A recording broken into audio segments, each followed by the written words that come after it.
Hello, this is Judith Gasper, APN 620. Today is October 18th, 2017, and here's my presentation on the Therapeutic Relationship Report. According to legend, Asclepius, the son of the Greek god Apollo, was educated in medicine, and he focused on diet, exercise, and healthy lifestyle with an emphasis on the spiritual, and these values have since been present in preventive medicine up to today. On the other side, Hippocrates was an actual man who believed that medicine should be seen as rational science. He originated a paradigm shift from the supernatural to the natural, and this became a standard approach of Western medicine.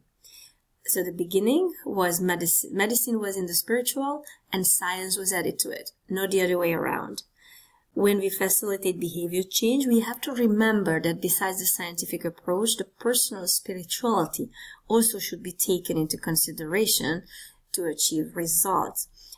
Both supportive therapeutic environment and motivational interviewing considers the client's thoughts and emotions as part of the therapy.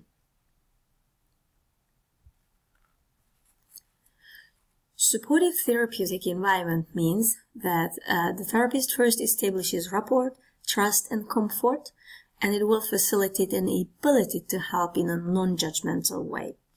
The therapist shows acceptance and will provide information, and this will promote self-exploration by the client, and it will help at the end to make his own decision. The therapist needs to be aware that both the therapist and the client comes into this relationship with their own background of personality, beliefs, ethnic values, religious values, and societal values. Besides that, seeking help itself can create tension and feeling vulnerable, and that may have an impact on the counseling relationship as well. Carl Rogers argued that the therapist's role was to create conditions so that the patients could heal themselves, and he named careful listening, positive regard, and empathy. So in a supportive environment, the therapist is self-aware, honest, has solid knowledge, ethical integrity, communicates well, has gender awareness, is respectful, and also has humor. The main components to the quality of therapeutic relationships is effective partnership, cognitive consensus on goals, and the relationship history of participants. The core of a positive client-provider relationship is empathy. It is understanding of another person's unique perspective without judging and criticizing. In medicine, practitioners tend to separate and neglect empathy. On the contrary, though, empathy is viewed as important in behavior change treatment outcomes.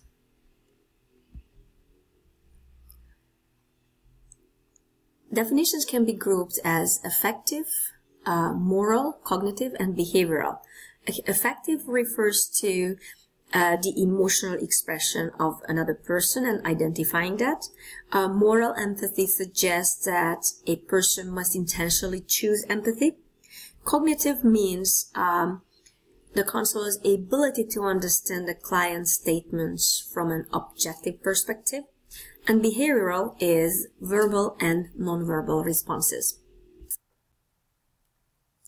Is empathy an inherent quality or a skill?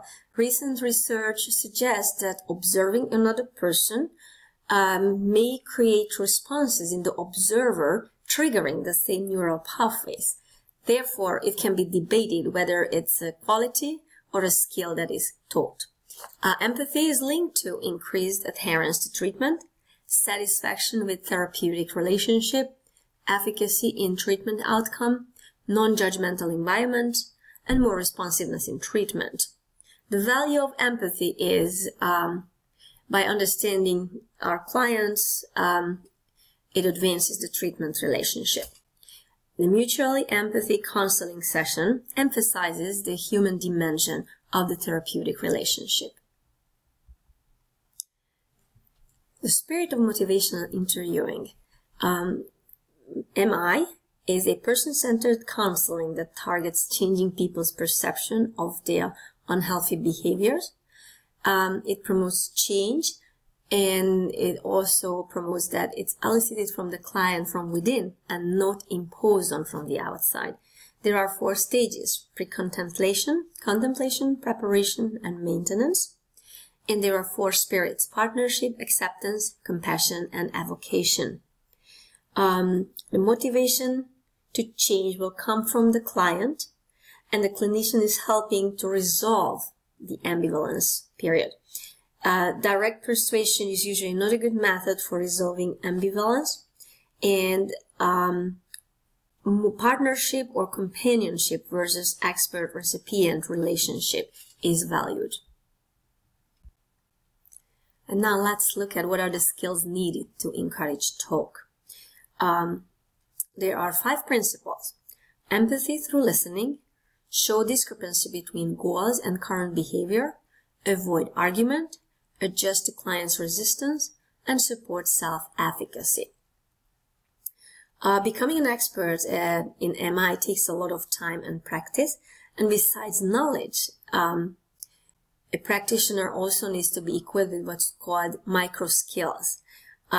These are open-ended questions, affirmation, reflective listening, and summaries. Open-ended questions will help the therapist to understand the client's point of view. Affirmation are statements of appreciation for the client. Reflective listening is a primary skill in MI, which creates momentum in the conversation, and summary will help the client in organizing his or her experiences. Change talk is specific statements coming from the client and indicates the desire to change in behavior. These comments are important that the practitioner listens for and highlights them. Ballroom dancing, for example, is a great metaphor for MI. When 2 people dance together, they can perform well only if they move together in partnership. And then it's smooth and effortless. A misconception about MI that change talk is used to manipulate clients, which is on the contrary. It is really helping the client to bring out something that he would not be able to do otherwise. There are 4 elements of change talk. Statements about change. Statements are linked to a specific behavior, comes from the client, and phrased in present tense. I have chosen cognitive behavioral therapy to discuss in this presentation and how motivational interviewing could enhance it. CBT incorporates components of both cognitive and behavior therapy. Cognitive therapy is based on that part of people's problems is coming from negative self-talk. And behavioral therapy is based on that behaviors are learned and it's possible to change. There are 3 approaches for behavior modification: classical, operant, and modeling. Classical focuses on stimuli.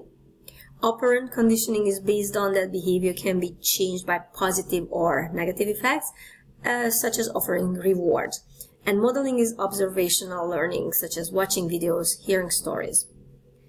CBT has been criticized for ignoring the benefits of therapeutic relationship, and therefore recently interest increased in applying therapeutic relationship in CBT.